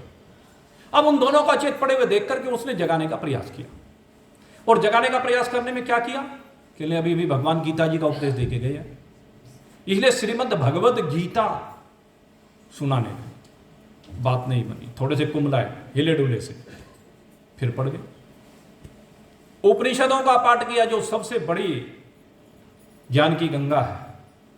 सर्वाधिक ज्ञान कहां है, उपनिषदों में। हमारे वेद जिनमें 1 लाख मंत्र हैं, उन 1 लाख मंत्रों में 80,000 मंत्र कर्मकांड के हैं, 16,000 मंत्र उपासना के हैं, और 4,000 मंत्र ज्ञान कांड के हैं। ये जो वेदों का ज्ञान कांड है, जिसके बाद कह दिया कि नेति नेति, अर्थात इसके बाद कुछ नहीं है, तो वो जो ज्ञान कांड है वो उपनिषद या वेदांत कहलाता है, और इसके बाद कोई दूसरा ज्ञान नहीं है, क्योंकि इसमें अहम ब्रह्मास्मि का ज्ञान है, प्रज्ञानम ब्रह्म, अहम ब्रह्मास्मि, तत्त्वमसि और अयम आत्मा ब्रह्म। ये चारों वेदों का निचोड़ निकाल करके 4 महावाक्यों के माध्यम से इन सब का आपस में लय करते हुए आखिर में कह दिया सर्व खलविदम ब्रह्म। ये सब कुछ एक ब्रह्म के अतिरिक्त और कुछ है ही नहीं, बाकी सब तो भ्रम है, और इस भ्रम की निवृत्ति के लिए ही हमें इस ब्रह्म ज्ञान को प्राप्त करना है। तो नारद जी ने देखा कि भाई भक्ति तब तक बांझ रहेगी जब तक ज्ञान और वैराग्य नहीं होगा, क्योंकि वैराग्य के बिना ज्ञान की प्राप्ति नहीं हो सकती। इसलिए नारद जी ने प्रयास किया, लेकिन सफल नहीं हुए। आकाशवाणी हुई कि उद्यम करो, सफलता मिलेगी। उद्यम करने के लिए कहा, लेकिन क्या उद्यम करें, नारद जी समझ नहीं पा रहे, हम भी नहीं समझ पाते, करें तो करें क्या। जगन्नाथ जी के दर्शन करने के लिए तो आए, उनको दर्शन देने के लिए तो आए, लेकिन करें क्या जिससे उनको हमारे दर्शन हो जाए। वो भाव कहां से लाए, वो कैसे अपने आप को समर्पित करें। तो नारद जी भी नहीं समझ पाए, क्या करें। तो यहीं पर एक आवश्यकता होती है सदगुरु की। जीवन में यहां पर एक सदगुरु की आवश्यकता होती है। जब आप परमात्मा को पाना तो चाहते हैं, लेकिन परमात्मा को पाने की विधि नहीं जानते, और गुरु ये विधि ही बताते हैं। गुरु के पास और कुछ नहीं है, विधि है। ये नहीं कि किसी के सर पे हाथ रख दिया और उसका कल्याण हो गया। वो तो भाई शंकर भगवान ही कर सकते हैं। पाणिनि के सिर पर हाथ रखा तो भाई प्रसिद्ध व्याकरण विद्या बन गए। ये तो भगवान की महत्ता है भाई, भगवान की बात तो क्या करे, वो तो आप सब जानते हैं। कर्तुम अकर्तुम अन्यथा कर्तुम सर्व समर्था है ईश्वर। ईश्वर तो सर्व समर्थ है, ईश्वर की बात नहीं करते। लेकिन एक गुरु वो क्या करते हैं, वो विधि बताते हैं। वो विधि उन्होंने भी अपने गुरु से सीखी है, और वही विधि बताते हैं। तो नारद जी चल दिए गुरु की खोज में, और गुरु की खोज करने के लिए कहां गए, कहले भगवान के धाम की ओर चलते हैं। क्योंकि जब मन में भाव क्या है कि हे प्रभु, ज्ञान और वैराग्य को जागृत करना है, वो आपकी कृपा के बिना संभव नहीं है। हम यहां पर किस लिए आए हैं, हम भी चाहते हैं कि ज्ञान और वैराग्य से संयुक्त हो, लेकिन भगवान जगन्नाथ की कृपा के बिना वो संभव नहीं है। इसीलिए तो आए हैं। अब जगन्नाथ जी आने का प्रयोजन यही है, आप इन घर गृहस्थी के झंझटों से निवृत्त होकर के, इन घर गृहस्थी के झंझटों को 8 दिन के लिए त्याग करके यहां पर आए हैं। किस लिए आए हैं कि जो 8 दिन में बैटरी चार्ज होकर के जाए, वो बैटरी सारी जिंदगी भर चार्ज रहे। रोज आप स्वयं उसको चार्ज करने की सामर्थ्यवान हो जाएं, जिससे फिर कभी बैटरी को चार्ज कराने की आवश्यकता ना पड़े। ऐसी बैटरी आपकी चार्ज होनी चाहिए। ये जगन्नाथ धाम की महत्ता है। नाम संकीर्तनम यस्य सर्व पाप प्रणाशनम। ये भगवान जगन्नाथ का नाम ऐसा है कि इनके नाम का संकीर्तन करने मात्र से समस्त पापों की निवृत्ति हो जाती है। इसके लिए आए नारद जी गए भगवान बद्री विशाल की शरण में, और बद्री विशाल भगवान में और जगन्नाथ जी में कोई अंतर नहीं है, दोनों एक ही हैं। वही बद्री विशाल वहां बद्रिकाश्रम में बैठे हुए हैं, वही रामेश्वरम में, वही द्वारिकाधीश में, और वही यहां जगन्नाथ जी में, और सबसे आखिर में आकर जगन्नाथ जी में बैठे। इसलिए इस धाम की महत्ता सर्वाधिक है,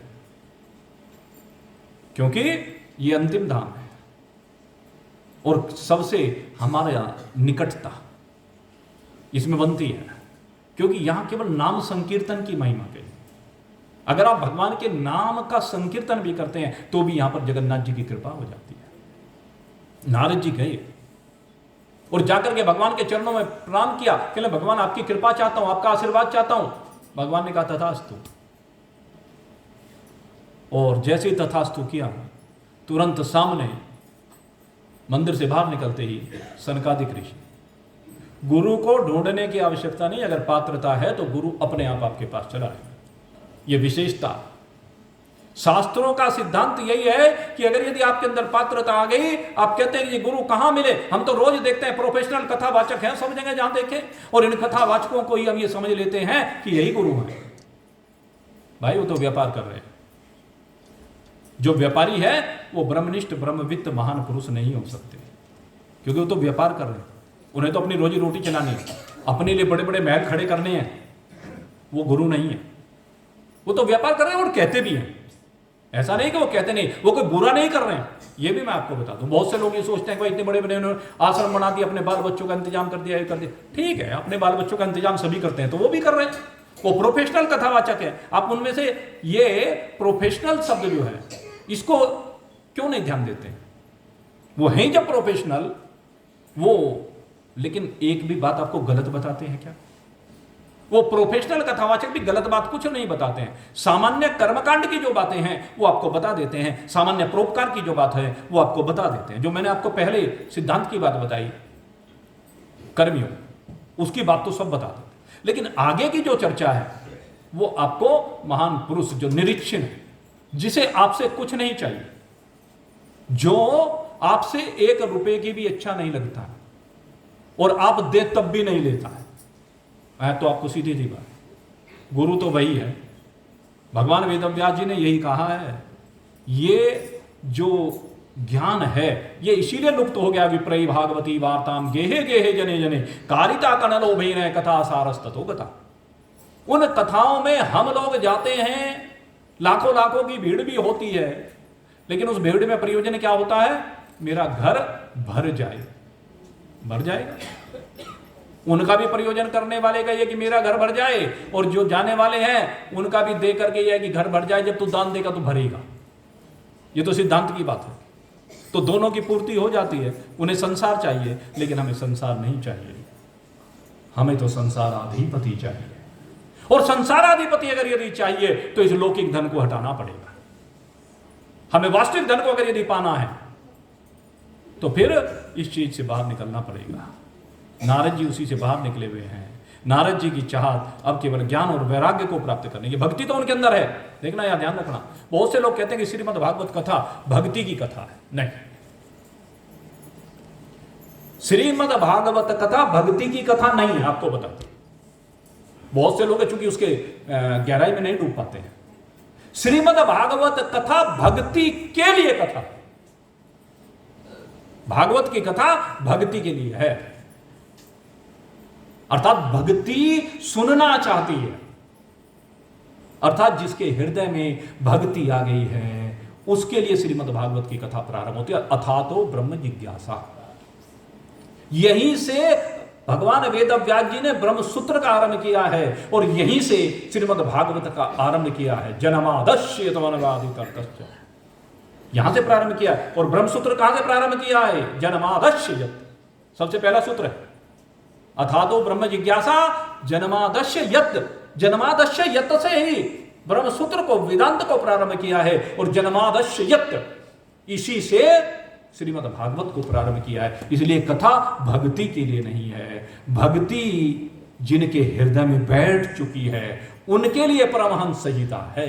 और किस लिए है? ज्ञान और वैराग्य को जागृत करने के लिए। ज्ञान और वैराग्य को जागृत करना है। और वो ज्ञान और वैराग्य कैसे जागृत होगा? तो वो अब नारद जी से सीख लीजिए कि जब भगवान के दर्शन हो जाएं अपने हृदय में, मैंने आपको आज ये सारा सिस्टम समझा दिया, कैसे आप हृदय में भगवान के दर्शन कर सकते हैं, वो सिस्टम मैंने आपको बताया है आज। इसी के ऊपर चर्चा की है ना, सारा उसका गणित आपको समझा दिया, साइंस के लिए समझा। तो जब ये दर्शन हो जाए, नारद जी को भगवान बद्री विशाल के दर्शन हो गए, उसके बाद ज्ञान और वैराग्य प्रारंभ होता है। आप चिंतन करो, क्योंकि उस समय भगवान की कृपा हो गई, भगवान का हाथ आपके सर पर रखा गया, और तब ज्ञान और वैराग्य को जागृत करना है। और ज्ञान और वैराग्य को जागृत करने के लिए क्या हुआ? उसी समय सनकादिक ऋषि। सनकादिक ऋषि कौन है? भगवान का सबसे पहला अवतार। आज भगवान नारायण ने सनकादिक ऋषियों का रूप धारण किया है और नारद जी के सन्मुख है, क्योंकि ये ज्ञान कोई दूसरा नहीं दे सकता। आपको बताएं, जितना भी ज्ञान है शास्त्रों का, वो सारा भगवान से ही प्रकट हुआ है, वो कहीं अन्यत्र से प्रकट नहीं हो। कोई संत अपने नाम से लिख करके अपना प्रचार कर दे, क्योंकि आजकल चल रहा है युग ऐसा ही, कहने लगे कोई भी जो लेखक होता है 5-7 गीता जी उठाई, गांधी जी की उठाई, सिर जयदार गोविंद की उठाई, स्वामी राम सुखदास जी की उठाई, ज्ञानेश्वर जी की उठाई, एकनाथ जी, जो भी, क्योंकि हमने भी 20-25 गीता जी का अध्ययन किया, और उनको सबको उठा करके सबकी खिचड़ी पका करके एक नई गीता तैयार कर। ये दूसरे के माल पे अपनी स्टैंप लगानी, अपनी स्टैंप लगानी बंद कीजिए। अरे भगवान की स्टैंप लगी, उससे तेरी स्टैंप उससे श्रेष्ठ है क्या? उससे श्रेष्ठ हो सकती है क्या? तो अपनी स्टैंप क्यों लगाता है भगवान की स्टैंप के ऊपर? नकल करना अच्छी बात है भगवान की, भगवान के कर्मों की। भगवान के द्वारा जगत का जो पालन हो रहा है, जिस तरीके से हो रहा है, उसमें आप भी हेतु बनिए। वो नकल करनी जरूरी है, वो अच्छी बात है, लेकिन अपनी स्टैंप लगानी बंद करो। श्री हरि अर्पणमस्तु। भाव क्या होना चाहिए? श्री हरि अर्पणमस्तु। आप अपनी जयकार मत कराइए, हरि बोल। क्या है? जब भी बोलना है हरि बोल, हरि बोल, हरि बोल। चैतन्य ने यही बोल करके भगवान को प्राप्त कर लिया। यही तो बोलते थे वो, हरि बोल, हरि बोल। तू हरि को बोलने, तू अपने को क्यों बोलता? तू है कौन? ये अरविंद। अरे अब से 58 साल पहले पता नहीं कौन अरविंद था, पता है? 58 साल से इस शरीर में आया, मां बाप ने आकर के इसका नाम अरविंद रख दिया, तो इसे लोग अरविंद कहने लगे। ये शरीर अरविंद कहकर के पुकारा जाने लगा। ये लौकिक मर्यादा है, लौकिक व्यवहार है, लेकिन मैं अरविंद नहीं हूं। मैं तो वह आत्मा हूं जो परमात्मा है। मेरी वास्तविकता परमात्मा से भिन्न नहीं। अपनी वास्तविकता को परमात्मा से भिन्न मत बनाइए, अपनी वास्तविकता को परमात्मा की वास्तविकता बनाइए। सनकादिक ऋषियों की शरण में नारद जी गए कि ले आओ, स्वागत है। क्या चाहते हो? कि ज्ञान और वैराग्य को जागृत करना चाहता हूं। वो भक्ति वहां वृंदावन में पड़ी हुई है। कहने लगे चिंता मत कर, चिंता करने की आवश्यकता नहीं। चल वहां सप्त सरोवर पर, जहां पर गंगा जी 7 रूप में बह रही है, ज्ञान की सप्त धाराओं का प्रवाह हो रहा है। गंगा जी क्या है? ज्ञान स्वरूपनी कही गई है। ज्ञान की सप्त धाराएं हैं, और ये सप्त धाराएं कौन सी हैं पता है किसी को? ज्ञान की जो सप्त धाराएं हैं, आपको उनसे होकर के गुजरना पड़ेगा। जब उन सप्त धाराओं से होकर के गुजरोगे, तभी आपको परमात्मा की अपने आप में अनुभूति होगी। ये सप्त सरोवर 7 धारा है। कर्मयोग की धारा, सकाम कर्मयोग, निष्काम कर्मयोग 2 धारा, सगुण भक्ति, निर्गुण भक्ति, अहम ग्रह भक्ति 3 धारा, 5 हो गई। और 2 भक्ति से ऊपर की धाराएं हैं, जिनको कहते हैं परोक्ष ज्ञान और अपरोक्ष ज्ञान। परोक्ष ज्ञान में परमात्मा है, और अपरोक्ष ज्ञान में वो परमात्मा मैं ही हूं, अहम ब्रह्मास्मि। ये सप्त धाराएं हैं। कहने लगे वहां पर चलो। नारद जी आए सप्त सरोवर पर और सप्त सरोवर पर कथा का आयोजन किया। न जाने कितने ऋषि मुनि संत महात्मा जिज्ञासु पात्र वहां पर आए और वहां पर आकर के सनकादिक ऋषि विराजमान हुए व्यासपीठ पर। और व्यासपीठ पर आकर के जैसे ही वो विराजमान हुए, बड़े सौभाग्यों का उदय हुआ। सबने साधु साधु की ध्वनि की है, सबने जय जयकार किया है। और जैसे ही कथा का प्रारंभ हुआ है, उस कथा के प्रभाव से लौकिक भाव तो ये है, कहते हैं कि वृंदावन में जो भक्ति के दोनों पुत्र अचेत पड़े हुए थे, उस कथा का प्रारंभ होना लो और भक्ति वहां उस कथा में प्रकट हो गई। अपने बेटे ज्ञान और वैराग्य के साथ, ज्ञान और वैराग्य जैसे ही ये श्रीमद् भागवत कथा का प्रारंभ हुआ, इसकी धारा का प्रवाह हुआ, तो वहां पर तुरंत वहीं से प्रकट हो गए। वो वहां से वहां आकर के प्रकट हो गए। श्री कृष्ण गोविंद हरे मुरारे हे नाथ। तो ये वहां पर प्रकट हो गए। ये लौकिक बात है, लेकिन मैंने आपसे कहा था ये दैविक बात है, ये दिव्य विषय है। और दिव्य विषय क्या है कि जहां भी श्रीमद् भागवत कथा उचित पात्र होंगे और निरीक्षण वक्ता होगा, वहां पर स्वयमेव भक्ति देवी के दोनों पुत्र उत्पन्न हो जाएंगे। वहीं पर प्रकट हो जाएंगे ज्ञान और वैराग्य। और वैराग्य के प्रकट होने पर न किसी से रागवान रहेगा, न किसी से द्वेषवान रहेगा। राग और द्वेष दोनों की सीमा से बाहर निकल करके एक रहेगा। और उस एक में कोई झगड़ा ही नहीं है। झगड़ा अनेक में है। जब तक अनेक रहेंगे तब तक झगड़ा है, और जब एक होंगे तो झगड़ा समाप्त। तो झगड़े को समाप्त करना है तो एक परमात्मा में विराजमान होना पड़ेगा, एक परमात्मा में स्थितिवान होना पड़ेगा। और अब हमारी चर्चा इस विषय की ओर अगले सत्र में चलेगी कि एक कैसे हुआ जाता है। 2 सत्र तो व्यतीत हो गए, अब 9 सत्र भी आगे और बाकी हैं। इन सत्रों में आपके सामने ये चर्चा आगे बढ़ाएंगे कि एक रूपता कैसे होती है। शाम के सत्र में ठीक 5 बजे आपकी सेवा में फिर से उपस्थित होंगे। तब तक के लिए आप सबके लिए बहुत बहुत शुभकामना करते हुए और आप सबसे एक अनुरोध करते हुए कि ये जो माल आज आपने प्राप्त किया है, जरा अब इसके ऊपर थोड़ा सा विचार करना, गहनता में जाकर के चिंतन करना, तभी ये ज्ञान और वैराग्य प्रकट होंगे, तभी एकता बनेगी। आप सबके लिए भगवान जगन्नाथ से प्रार्थना करते हुए, उनका वरदस्त आपके शीश पर यहाँ पर है, वो कृपा आप अनुभूत करें। यहीं पर अब वाणी को विश्राम दे रहा हूँ। बोलिए सच्चिदानंद भगवान